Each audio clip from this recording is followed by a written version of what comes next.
আপনি বিশ্বাস করতে পারবেন না, ইসলামী আন্দোলন হকের উপরে থাকার কারণে আল্লাহ পাক রব্বুল আলামিন প্রত্যেকের মনে, যারা আমাদের বিরোধিতা করে, আরে ভাই শোনেন একটা ঘটনা।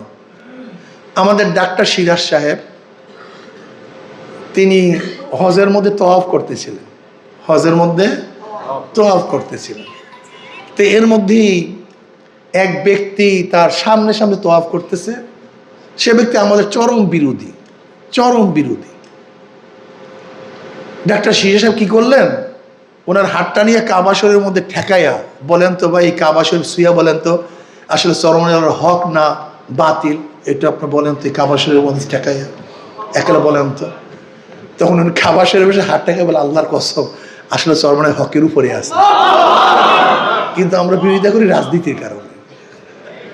বিশ্বাস করে, আজকে যারা আমাদের বিরোধিতা করে তাদেরকে প্রশ্ন করেন এরকম কপালের ডিশে, মানে সিনার মধ্যে হাত দিয়ে বলতো চরমনাইয়ের হক কি হক না, তারা অবশ্যই বলবে হকের উপরে আছে আলহামদুলিল্লাহ। তাই বিরোধিতা করেন কেন? ইয়ারিফুনাহু কামা ইয়ারিফুনা আবনাহুম। যেরকম বেঈমানরা নবীকে চিনতো যে ইনি নবী, ইনি রসুল, কিন্তু স্বার্থের কারণে মানতে পারে নাই, ঠিক আজকে ওই জালেমরা আমাদেরকে চিনে কিন্তু ক্ষমতার লোভের কারণে মানতে পারে না, এটা বলে আর কিছু না। ইসলামী আন্দোলন বাংলাদেশ কার সাথে হাত করলো না, ওদের ভাগাভাগির মধ্যে গেল না, ওদের খাতার তলেও যায় নাই, কার গন্ধও নেয়নি। ইসলামী আন্দোলন বাংলাদেশ তাদের অবস্থা তারা আছে, থাকবে ইনশাআল্লাহ, চেষ্টা করবে ইনশাআল্লাহ, ভবিষ্যতের অবস্থা জানি না, কিন্তু আশা করি ইনশাআল্লাহ ভালো থাকবে, আশা করি, বাকি আল্লাহ পাকের ইচ্ছা। দেখেন ইসলামী আন্দোলন বাংলাদেশ কি চায়, নবী আলাইহিস সালাত 23 বছরের জিন্দেগির পরিপূর্ণ আমল করতে চায়, 23 বছরের জিন্দেগির উপরে পরিপূর্ণ আমল করতে চায়। ইসলামী আন্দোলন বাংলাদেশ ক্ষমতার জন্য যা ইচ্ছা তাই করতে পারে না, যা ইচ্ছা তাই, অনেকেই ক্ষমতার জন্য যা ইচ্ছা তাই করতে পারে, কিন্তু ইসলামী আন্দোলন বাংলাদেশ শুধু ক্ষমতার জন্য যা ইচ্ছা তাই করতে পারে না, করবে না। এটা আমি ইবাদত মনে করি। আমার তো ফাইজলামের দরকারটা কি ক্ষমতায় যাওয়ার, এত ফাইজলামের দরকারটা কি? আল্লাহ পাক কিয়ামতের মধ্যে প্রশ্ন করবেন ক্ষমতায় গেলি না কেন? আল্লাহ পাক প্রশ্ন করবেন ক্ষমতার ইসলামের জন্য সর্বোচ্চ চেষ্টা করলি না কেন? আমাকে দাড়ি কাটতে হবে, টুপি ছাড়তে হবে, প্যান্ট পরতে হবে, শার্ট পরতে হবে, গাঁজা খেতে হবে, সিগারেট পান করতে হবে, নৌকার স্লোগান দিতে হবে, এইটা করতে হবে, সেইটা করতে হবে, এত ফাইজলামের তোমার দরকারটা কি? এত ফাইজলামের দরকারটা কি? হ্যাঁ, আমাকে আল্লাহ পাক প্রশ্ন করবে এটা করলি না কেন, ক্ষমতায় গেলি না কেন, এমপি হইলে না কেন, মন্ত্রী হইলে না কেন, চেয়ারে বসলি না কেন? আল্লাহ পাক প্রশ্ন করবেন ইসলাম হুকুমাতের জন্য সর্বোচ্চ চেষ্টা করলি না কেন? ইসলামী আন্দোলন বাংলাদেশ হকের উপর থাকার চেষ্টা করতেছে। আমরা বিশ্বাস করি যদি একটা মানুষও না থাকে ইসলামী আন্দোলনের পক্ষে, এতে ইসলামী আন্দোলন বাংলাদেশের নেতা কর্মীদের মধ্যে কোনো পেরেশানি আসবে না, কারণ তাদের মূল মাকসাদ হলো রেজায়ে মাওলা, তাদের মূল মাকসাদ রেজায়ে মাওলা। যদি মাওলার সন্তুষ্ট অর্জন করতে পারি সবকিছু পেয়ে গেছি, আর যদি মাওলার সন্তুষ্ট অর্জন করতে না পারি আমি কিছুই পাইনি। আজকে অনেকেই দাবি করে আমরা বিশাল কিছু, বহুত বড় বুজুর্গ, অথচ তারা দেখা যায় নির্বাচন সময় আসলেই বাতিলের পক্ষে সাপোর্ট দেওয়ার জন্য উৎসাহিত করে। এটা কেমন বুজুর্গি বুঝলাম না কিছু, এটা কেমন বুজুর্গি আমাকে বলেন। আসুন না, এইবার ভালো একটা চান্স আসছে, ভালো একটা পরিস্থিতি আসছে, সম্মিলিত ভাবে যদি ঐক্যবদ্ধ ভাবে ইসলাম হুকুমত কায়েম করার জন্য একটা ধাক্কা মারি, আমার বিশ্বাস এবার এই ধাক্কায় ইসলাম ক্ষমতায় যাবেই যাবে ইনশাআল্লাহ। এটা আমার বিশ্বাস, এটা আমার বিশ্বাস। ওলামায়ে কেরাম অনুরোধ করি নামুন না, এবার একটু চেষ্টা করুন না, খালি প্যাট পিট নিয়ে জীবন ভর চেষ্টা করবো। প্যাট পিট বুঝেন তো, প্যাট পিট, এই দুইটার কারণে সব ধ্বংস হয়ে গেল। কি খাবো, কত খাবো, কি করব, কত করব, আর জেলের ভয়, মাইরের ভয়, এই প্যাট পিট, এই দুইটার কারণে সব ধ্বংস হয়ে গেলাম। চাকরি থাকবে না, অমুক থাকবে না, তমুক থাকবে না, সব গেল। অথচ আমরা সবচেয়ে বেশি ত্যাগের বয়ান করি মেম্বার, সবচেয়ে বড় ত্যাগের বয়ান, নবী এটা করছে, হিজরত করছে, রক্ত জড়াইছে, শিয়া আবু তালেবের মধ্যে ছিল, পেটের মধ্যে পাথর মারছে, কত যে বয়ান করি আর কান্দাই। কিন্তু আমি একদিনও চিন্তা করলাম না একটা গুণ আমার মধ্যে আছে কি না, একদিনও চিন্তা করি না, খালি গান্দা। সাহাবারা সুবাইয়া রাদিয়াল্লাহু এই করছে, খুবাইব রাদিয়াল্লাহু এই করছে, সোহাইব রাদিয়াল্লাহু এই করছে, ওর এই ক্ষুধার জ্বালানায় বেহুশ হয়ে পড়ে গেছে। কিন্তু নিজে যে একদিনও এক বেলাও যে না খেয়েছিলাম এই চিন্তা আমার মধ্যে নেই, খালি বয়ান। অমুক এই শুনে চড়ছে, এই হয়েছে, এইটা হয়েছে, সেইটা হয়েছে, খালি কান্দায়। কিন্তু নিজের মধ্যে একদিন রক্ত ঝরছে কিন্তু একদিনও চিন্তা করি আল্লাহ।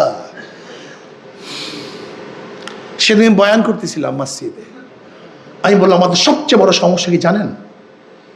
আমাদের সবচেয়ে বড় সমস্যা যা পড়াই আমল করি না। মুহাদ্দিস সাহেব এই মাত্র ফজিলাত পড়াইছে, জামাতে নামাজ পড়ার কি ফজিলাত হাদিসে পড়াইছে। ছাত্র জামাতে যায় নাই, ছাত্র জামাতে যায় নাই, ওস্তাদও জামাতে যায় নাই, ছাত্রও জামাতে যায় নাই। মুহাদ্দিস সাহেব এই মাত্র তাকবীরুল্লাহর ফজিলাত পড়াইছে। মুহাদ্দিসও তাকবীর ফেল করছে, ছাত্রও তাকবীরুল্লাহ ফেল করছে। এই মাত্র মুহাদ্দিস সাহেব পড়াইছে সামনের কাতার পূরণ করার মধ্যে পয়সা পূরণ করার প্রথম কদমের দামটা কি, ফজিলাত কি, অথচ নিজেও সামনের কাতার পূরণ করে নাই, ছাত্ররাও পূরণ করে নাই। এইমাত্র খুশুক হুজুর হাদিস পড়াইছে, আনতা আবুদাল্লাহ কান্নাকা তারা ফাইন লাম তাকুন তারাহু ফাইন্নাহু ইয়ারাক। মুহাদ্দিস সাহেবের খুশু ছিল না, ছাত্রদের খুশু ছিল না। এইমাত্র কিতাবুল মাগাজির মধ্যে জিহাদের বয়ান পড়াইছে, না উস্তাদের মধ্যে জিহাদের কোনো খেয়াল আসছে, না ছাত্রদের মধ্যে জিহাদের কোনো খেয়াল আসছে। এইমাত্র আমরু বিল মারুফ ওয়া নাহি আনিল মুনকার পড়াইছে, অথচ উস্তাদের মধ্যে নাহি আনিল মুনকারের কোনো খেয়াল নাই, ছাত্রদের মধ্যে খেয়াল নেই। রাগটাগ করছেন নাকি কেউ? হ্যাঁ, দেখেন তো অবস্থাটা কি। যা পড়াই কথা কয় না কেন? মিথ্যা বলছি না? বহু গবেষণা করে কথা বলছি, বহু চিন্তা ভাবনা করে কথা বলছি। কোরআন ও হাদিস পঠন পাঠন, এইটাকে পঠন পাঠন, ওরকম অন্য ইংলিশ মতো সাহিত্যের মতো পঠন পাঠন। কোরআন ও হাদিস শুধু পঠন পাঠন, এটা আমলের জন্য দুনিয়াতে আসছে। কোরআন শুধু চুমা দেওয়ার জন্য আসে না, আমলের জন্য দুনিয়াতে আসছে। হাদিস তো ব্যাখ্যা করার জন্য আসে না, এটা আমরা আমল করার জন্য দুনিয়াতে আসছে।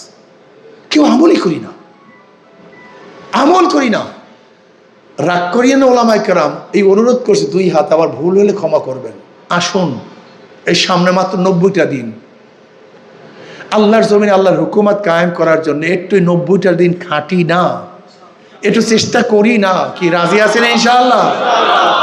ওলামায়ে কেরাম মসজিদের মেম্বার থেকে আওয়াজ তুলে এবার ইসলাম হুকুমত যাবেই যাবে, এক ইমাম যাবে। ওখানে যদি আমার মতো আরেকজন 2 নম্বর ইমাম না যাইতো, তাহলে আমাকে ত্যাগ করতে পারতো? আমার মতো হাজারো শয়তান ইমাম হাজির হয়ে রয়েছে। এই সমস্ত মৌলবীদের মধ্যে দোষ, সব দোষ হলো মৌলবীদের। আজকে হক কথা বলার কারণে ইমামের ইমামতি চলে যাইতো, ওই মসজিদে কোনো ইমাম যদি না পাওয়া যাইতো কি অবস্থা হইতো বলেন তো? এতটুকু নাপিতের মধ্যে ঐক্য আছে, চামড়ের মধ্যে ঐক্য আছে, ঋষির মধ্যে ঐক্য আছে, মেতনের মধ্যে ঐক্য আছে, কিন্তু আলেমদের মধ্যে ঐক্য নাই। এই আলেমদের মধ্যে ঐক্য নাই, মেতনের মধ্যে আছে, কিন্তু আমাদের মধ্যে নেই। আজকে ওলামায়ে কেরামকে অনুরোধ করব, শুধু পেট পিটের জন্য আমরা বাঁচি নাই, আসি নাই দুনিয়াতে। আল্লাহর জমিন আল্লাহর হুকুমত কায়েম করার জন্য নবী আলাইহিস সালাতু ওয়াস 23 বছরের জিন্দেগিকে বাস্তবায়নের জন্য আমরা চেষ্টা করতে রাজি আছি ইনশাআল্লাহ। আসুন না একটু চেষ্টা করি। মনে কেউ কিছু নিয়েন না, অনেক কথা বলে ফেলছি আবেগে, যেহেতু ওলামায়ে কেরামের কাছে আসলে এটা আমার আবেগ বেড়ে যায়। এরা যদি সব আল্লাহর জমিনে আল্লাহর হুকুমত কায়েম করার চেষ্টা করতো, তাহলে অবশ্যই ইসলামী হুকুমত কায়েম হবেই হবে ইনশাআল্লাহ। দেখেন হাত পা কেমন একটা প্রতীক, এটা আল্লাহ পাকের রহমত আমরা পাইছি। ও আম্মা বিনিমাতি রাব্বিকা ফাহাদ্দিস সাহেব বলতেছে, নৌকা যারা নির্বাচন করে নিজের নৌকা চালাতে পারে না, ধানের শেষে যারা নির্বাচন করে ধান কাটতে পারে না, নাঙ্গলে যারা নির্বাচন করে নিজেরা নাঙ্গল বইতে পারে না, কুঠা নিয়ে নির্বাচন করে তারা নিজেরা কাঠ ফাটতে পারে না, যারা গরুর চাকা নির্বাচন করে নিজেরা গরুর গাড়ি চালাতে পারে না। নৌকা গরিবদের প্রতীক। নৌকা চালায় কারা? ধান কাটে কারা? নাঙ্গল চালায় কারা? কিন্তু যারা নির্বাচন করে একজনও গরিব না। কি কথা কয় না? অর্থাৎ মার্কার সাথে কাজে, কিন্তু হাত পা কেমন একটা প্রতীক, যে নির্বাচন করে সেও চালাতে পারে, যারা সমর্থন করে তারাও ঘুরাতে পারে, পুরুষরাও চালাতে পারে, মহিলারাও চালাতে পারে, বড়রাও চালাতে পারে, ছোটরাও চালাতে পারে। হাত পা কামড়ার জন্য মুসলমানদের, হাত পা কামড়ার জন্য হিন্দু বৌদ্ধ খ্রিস্টানদের। কারেন্ট ফেল করে, হাত পাকা ফেল করে না। কি কথা ঠিক না? হাত পাকা সবাইকে শান্তি দেয়। শোনেন শোনেন, হাত পাকা সবাইকে শান্তি দেয়। মুসলমানকেও শান্তি দেয়, হিন্দুকেও শান্তি দেয়, খ্রিস্টানকেও শান্তি দেয়, গরিবকেও শান্তি দেয়, কথা কয় না। পুরুষদেরকে শান্তি দেয়, তার মানেটা কি? হাত পাকে বিজয় হলে সবাই বিজয় হবে, সব শ্রেণীর মানুষ বিজয় হবে ইনশাআল্লাহ। এটা সবার প্রতীক তো, এটা সবার প্রয়োজন তো।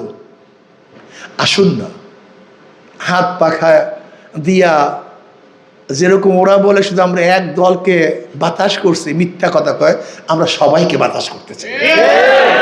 আমরা কি করতে চাই ভাই? সবাইকে ঠান্ডা করতে চাই।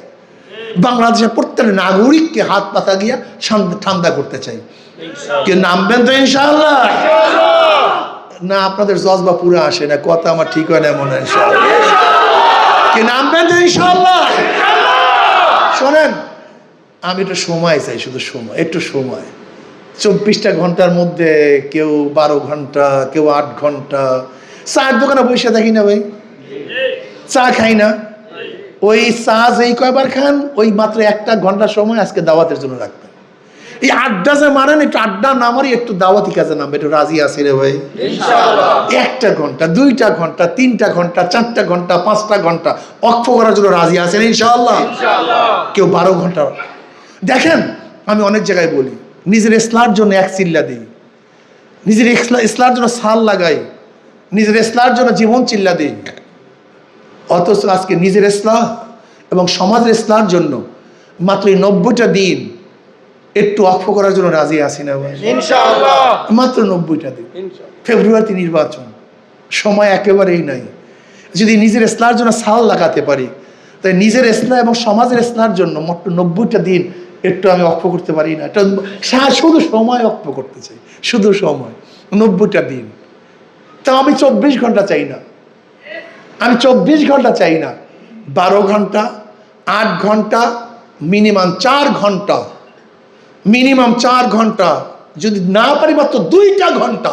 কয় ঘন্টা? 12, 8, 12, 8, 4, 2, মাত্র 2টা ঘন্টা। ইনশাআল্লাহ আজকের থেকে এই দাওয়াতি কাজের জন্য, অক্ষ করার জন্য সবাই রাজি আছে ইনশাআল্লাহ? কে কে রাজি আছে? 2 হাত তুলে নারায়ে তাকবীর, নারায়ে তাকবীর। আলহামদুলিল্লাহ। আল্লাহ আমাকে আমাদের সবাইকে কবুল করে নেন। আল্লাহুম্মা